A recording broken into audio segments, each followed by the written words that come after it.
जोहार दोस्तों, नमस्कार। आइए आज एक नए वीडियो में आप सभी को स्वागत है। आइए आज जानते हैं हम लोग हैं टाटा स्टील के जमीन का अधिग्रहण या नवीकरण के विषय में। टाटा स्टील जो जमशेदपुर में 1907 ईस्वी में टाटा स्टील ने वहाँ बैठा था, मैंने बैठाया गया था। अंग्रेज सरकार के द्वारा 1907 ईस्वी में टाटा स्टील का स्थापना किया गया था। इसी विषय पर हम लोग चर्चा करते हैं कि आखिर वो जमीन कैसे लिया, कितना एकड़ लिया है और वो लीज में है या तो फिर बिना लीज में है, सेंटी एक्ट में है कि बिना सेंटी एक्ट में है। इसी विषय पर शॉर्ट वीडियो मैं बना रहा हूँ। आप लोग से आग्रह होगा फुल वीडियो आज जरूर करें। तो टाटा स्टील का जो जमीन अधिग्रहण जो किया था 1907 ईस्वी में अंग्रेज सरकार के द्वारा किया गया था। उस समय अंग्रेज सरकार था, देश था हम लोग 1947 आजाद हुआ है, लेकिन इससे पहले अंग्रेज सरकार ने उसको जमीन को दिया। तो जमीन कोई भी कंपनी जब किसी रैयत से खरीदता है तो वो लीज में दिया जाता है। जैसे आप जानते होंगे कि किसी भी कंपनी हो, जैसे सीसीएल हो या तो आप झारखंड बोर्ड आप उठा के देखिए या आप देखिए कोई दूसरा कंपनियां हो, तो उसको जमीन लीज में दिया जाता है। आज भी लीज में दिया जाता है। तो उसी तरह से टाटा कंपनी को उस जमीन 99 साल या उसमें जो एग्रीमेंट हुआ होगा, अभी फिलहाल लोग 99 साल का एग्रीमेंट करते हैं, लीज में दिया जाता है। तो उस जमीन को 99 साल में लीज में दिया गया है। 99 साल उसका टाइम खत्म हो गया। कहने का मतलब ये है कि जितना दिन वो लीज कराया था उसका टाइम खत्म हो गया है। 31 जनवरी 2015 को खत्म हो चुका है। 31 जनवरी 2015 को खत्म हो चुका है। लिया था 1907 में। 1907 से 9 से लेकर 1919 तक में कंपनी को कुल जमीन 15,721 एकड़ टाटा स्टील में अधिग्रहण किया था। उसी जमीन को दोबारा लीज में देने के लिए, लीज नवीकरण करने के लिए एक कमेटी का गठन किया जा रहा है अभी। अब इस पर जो नवीकरण करना है उसमें एक समिति बनेगी, सरकार के अधिकारी होंगे, सरकार का पूरा हाथ होगा उस पर, डीसी होंगे या तो फिर जाके प्रशासनिक सेवा होंगे, टाटा स्टील के बड़े बड़े पदाधिकारी होंगे और रैयत भी होंगे, वहाँ का लोकल नेता होंगे। जैसे अब विधायक देखिए, सांसद देखिए, वहाँ का जो आसपास के जो होंगे उसको मिलाकर एक समिति बनाया जाएगा और उस समिति में तय किया जाएगा कि ये नवीकरण कैसे किया जाए, कितना साल का होगा और जो जमीन दिया है, जो रैयत जो जमीन दिया है, आदिवासी, मूलवासी या आप वहाँ जहाँ टाटा फैक्ट्री लगा हुआ है, उस जमीन तो किसी न किसी रैयत का था पहले। अब वो रैयत कंपनी को दिया है तो हमारे हाथ से तो जमीन आप ले लिए हैं, लेकिन हमको क्या मिलेगा इसके विषय में वहाँ चर्चा होगा, विस्तार रूप से चर्चा होगा। और इसी कमेटी में शामिल होने के लिए कोल्हान प्रमंडल के अध्यक्ष जेएलके के नेता नवीन महतो ने पत्र लिखकर टाटा स्टील के प्रबंधक एवं समिति बनेगी उस समिति में ये आवेदन किए हैं कि इस समिति में टाइगर जयराम महतो को भी शामिल किया जाए। तो टाइगर जयराम महतो जब शामिल हो जाएंगे उस समिति में तो उस पर जो विचार होगा, अभी के डेट में आप देखते होंगे कि कोई भी कमेटी बनता है, कोई भी पंचायत होता है, जिसको हम लोग देहात रूप में पंचायत कर सकते हैं, जहाँ पंचायती लोग बोला करते हैं। पंचायती में अगर पक्ष विपक्ष दोनों बढ़िया ना रहे, बुलंदकार ना रहे, तो लोग दबा देता है, छोटा पार्टी को दबा देता है।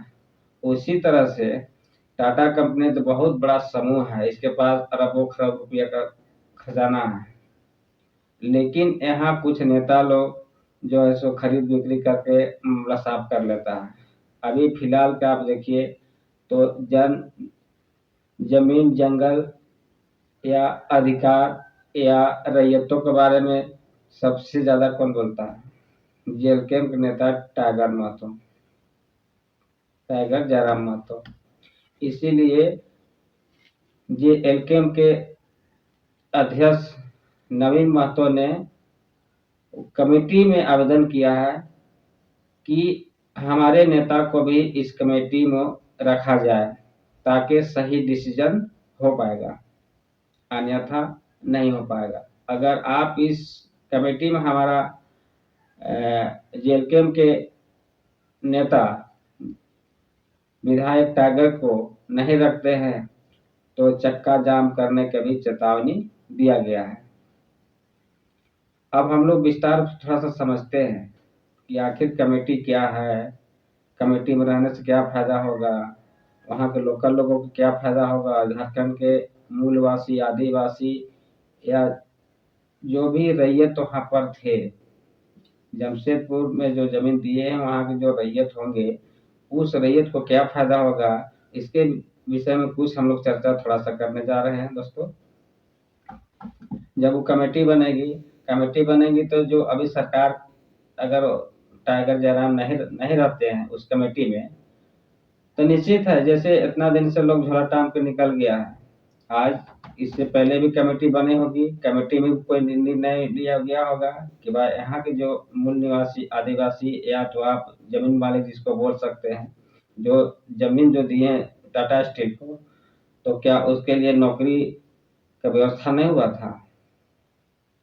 व्यवस्था तो कुछ न कुछ किया होगा, जैसे सीसीएल करता है कि अगर हम अपना जमीन देते हैं तो सीसीएल उसके बाद नौकरी देता है। लेकिन जमशेदपुर में अभी जहां तक आप उठा के देखिएगा तो हमको लगता है कि 80 से 90% लोग बाहरी लोग वहाँ काम कर रहा है और लोकल लोगों को कुछ नहीं मिला है, कुछ नहीं मिला है। तो उस समय भी कानून बना होगा, लेकिन बारी बारी से सबको लोकल को हटा दिया, अब बारी वहां प्रवेश करके अभी राजा मार रहा है। जब एक कमेटी बन रही है और जब बात उठा कि जेएलके में टाइगर माँ तो उस कमेटी में रहेगी, तो बाहरियों को तो पेट दर्द स्वाभाविक बात है, पेट दर्द होगा ही होगा उसको कि भाई वो आएगा तो हम लोग को काम चलेगा नहीं।